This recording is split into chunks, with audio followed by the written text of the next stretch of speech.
क्या होगा अगर आपका कोई दोस्त यीशु को अपना उद्धारक स्वीकारे बिना ही मर जाए? क्या होगा अगर वह नरक चला जाए? क्या होगा अगर एक दिन आपको वहां से एक चिट्ठी आए, नरक से आई हुई एक चिट्ठी जो आपके दोस्त ने लिखी हो उस अनंत पीड़ा की आग से? निम्नलिखित एक नाटकीय प्रस्तुति है उस चिट्ठी को जो रीना नामक व्यक्ति ने अपने दोस्त सारा को लिखी। भले ही सारा के पास बहुत सारे अवसर आए कि वह रीना को यीशु के बारे में बता सके, लेकिन उसने ऐसा नहीं किया। वह बहुत गहरे दोस्त थे, एक साथ काम करते, एक साथ खेले, एक साथ बाहर जाते, एक साथ समय बिताते और जीवन बांटते। पर एक ऐसी चीज जो सारा ने रीना से नहीं बांटी, उसका यीशु के साथ व्यक्तिगत संबंध। बाकी की कहानी सरल परंतु दुख भरी है। एक अपघात, एक मौत, एक अंतिम संस्कार, एक चिट्ठी। यह है वो चिट्ठी, नरक से आई हुई एक चिट्ठी।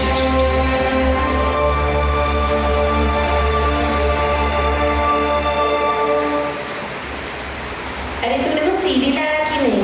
ओ हाँ, एक मिनट देखती हूँ।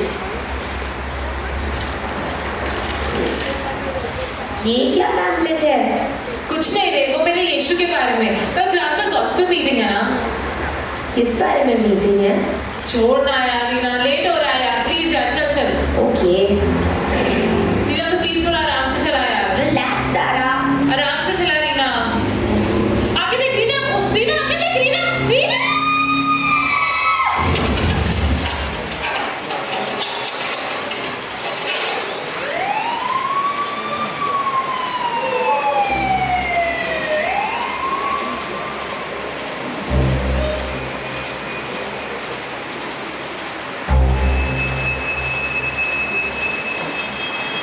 प्रिय सारा, आज मेरी मृत्यु हुई है।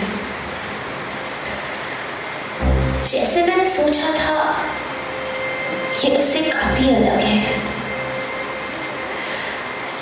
तुम्हें पता है, मैंने सोचा था कि मौत मुझे एक ऐसी जगह ले जाएगी जहाँ सब कुछ काफी धुंधला और धुएंधार होगा, पर ये जगह काफी सरल और स्पष्ट है। मेरा जीवन जो धरती पे था उससे भी कई ज्यादा। मैं सोच सकती हूँ, मैं बातें कर सकती हूँ, यहाँ तक कि मैं महसूस भी कर सकती हूँ। एक्सीडेंट के तुरंत बाद मुझे ये महसूस हो रहा था कि मेरी आत्मा मेरे शरीर को छोड़ रही थी। बहुत ही ज्यादा अजीब भयानक सा अनुभव था।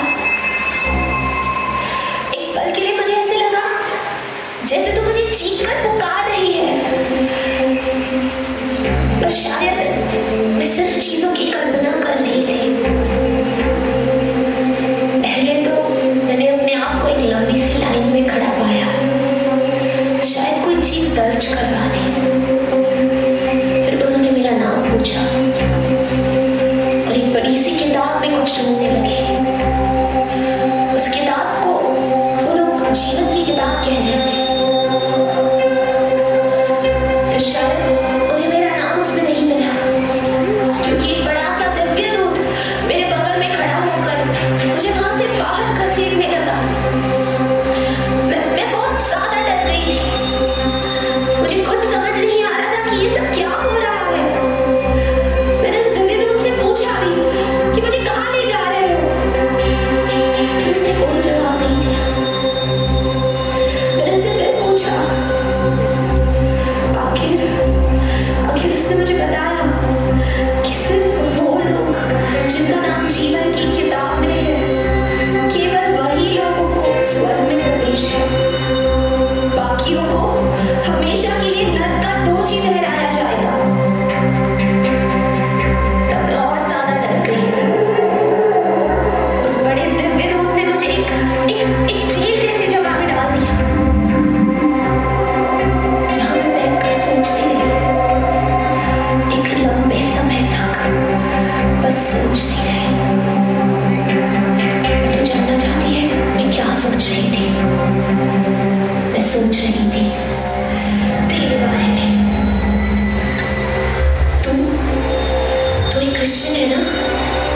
तूने खुद मुझे ये बताया था, और ये बातें तो हमारे सामने कई बार आई। जब विधि ने ये बात उठाई थी तो तूने उसे हंसी में उड़ा दिया। दिव्या ने बात जब मेरे सामने रखी तो तूने बात ही पलट दी।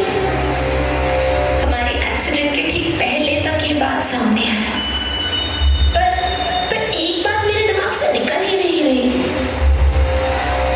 वो ये कि तूने कभी मुझे ये बताया क्यों नहीं कि मैं क्रिश्चियन कैसे बन सकती हूँ। मतलब तू कहती है तू मेरी दोस्त है, पर अगर सच में तू मेरी दोस्त होती है तो तूने मुझे इस यीशु के बारे में बताया होता, इस भयानक जगह से बचने का उपाय बताती। मेरा दिल जोरों से धड़क रहा है। वो दूत जो मुझे नरक में फेंकने वाले हैं वो गलियारे में पहुंच चुके हैं। मैं उनके कदमों की आहट सुन सकती हूँ। सारा मैंने सुना है ये नरक, ये लोग इसे आग का दरिया कहते हैं। मैं बर्दाश्त नहीं कर पा रही हूँ सारा। बहुत ज्यादा डर लग रहा है मुझे। वो लोग दरवाजे पर हैं।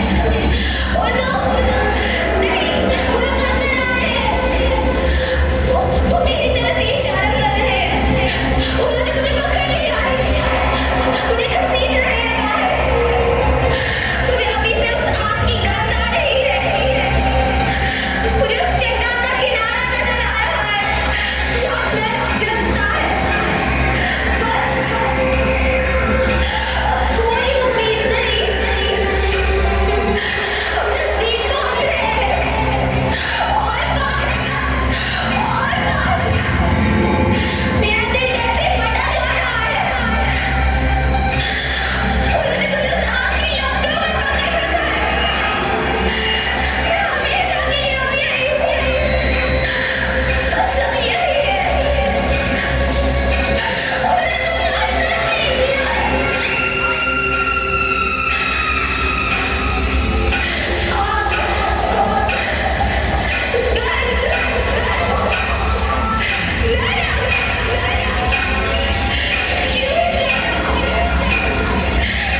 क्यों तूने मुझे कभी यीशु के बारे में नहीं बताया? क्यों?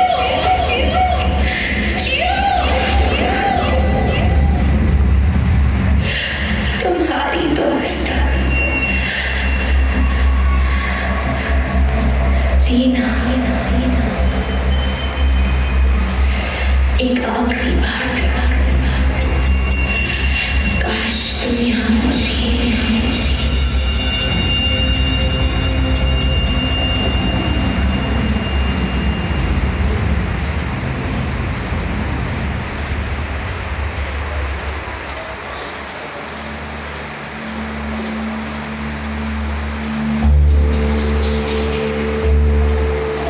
बस करो, मुझे मत पूछो, मुझे मत परेशान करो।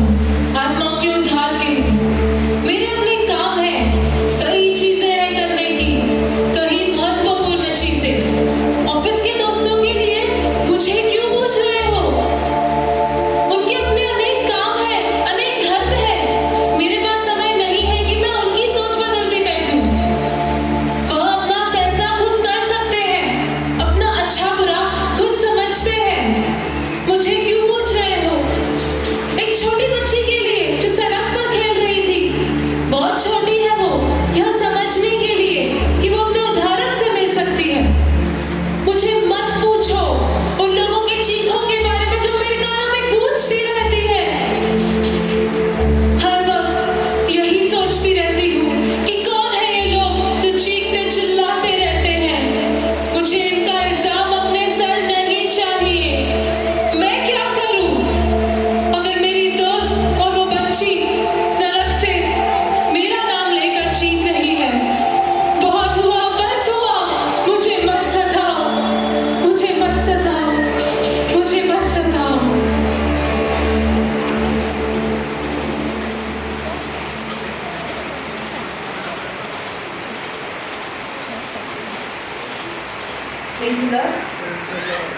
क्या इस स्किट ने आप सबकी आंखों को नम कर दिया है।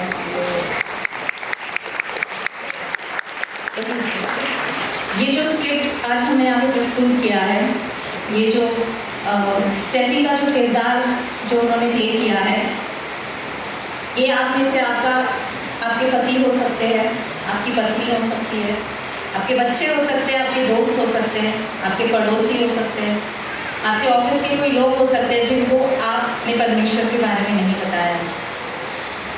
हम सबको इस धरती पर परमेश्वर ने एक कारण के लिए भेजा हुआ है, परमेश्वर का वचन बताने के लिए, लोगों को बताने के लिए कि अनंत काल वो केवल परमेश्वर के द्वारा ही प्राप्त कर सकते हैं। पर आज हम सब अपने जीवन में इतने व्यस्त हैं कि हम सोचते हैं कि किसी और के उद्धार का कारण मैं क्यों बनूं, किसी और के उद्धार की जिम्मेदारी मेरी थोड़ी है। हम अपना जीवन अपना परमेश्वर के साथ रिश्ता निभाने में इतने व्यस्त हैं कि हम भूल रहे हैं कि हमारा पति, हमारी पत्नी, हमारे बच्चे, हमारे दोस्त, हमारे पड़ोसी अभी भी अंधेरे में हैं। मार्कुस का 16 और 15 कहता है, और उसने उनसे कहा, सर्व जगत में जाकर सारी सृष्टि के लोगों को सुसमाचार प्रचार करो। जो विश्वास करेगा और बपतिस्मा लेगा वह उद्धार पाएगा, परंतु जो विश्वास नहीं करेगा वह दोषी ठहराएगा। परमेश्वर आप सबसे सवाल करेगा। जब हम परमेश्वर से एक दिन मिलेंगे, परमेश्वर आपसे सवाल करेगा, क्या तुमने अपने दोस्त को, अपने पति को, अपने पत्नी को, अपने बच्चों को परमेश्वर के बारे में बताया? आज आप सबके लिए एक चुनौती है। क्या आप अपनी तरह अपने घर वालों को, अपने परिवार वालों को, अपने नज़दीकी वालों को परमेश्वर के साथ हमेशा हमेशा के लिए अनंत काल का जीवन का आनंद लेते हुए देखना चाहते हो, या आप हमेशा उन्हें नर्क के अंधेरे में छोड़ देना चाहते हो? जिम्मेदारी आपकी है, निर्णय आपका।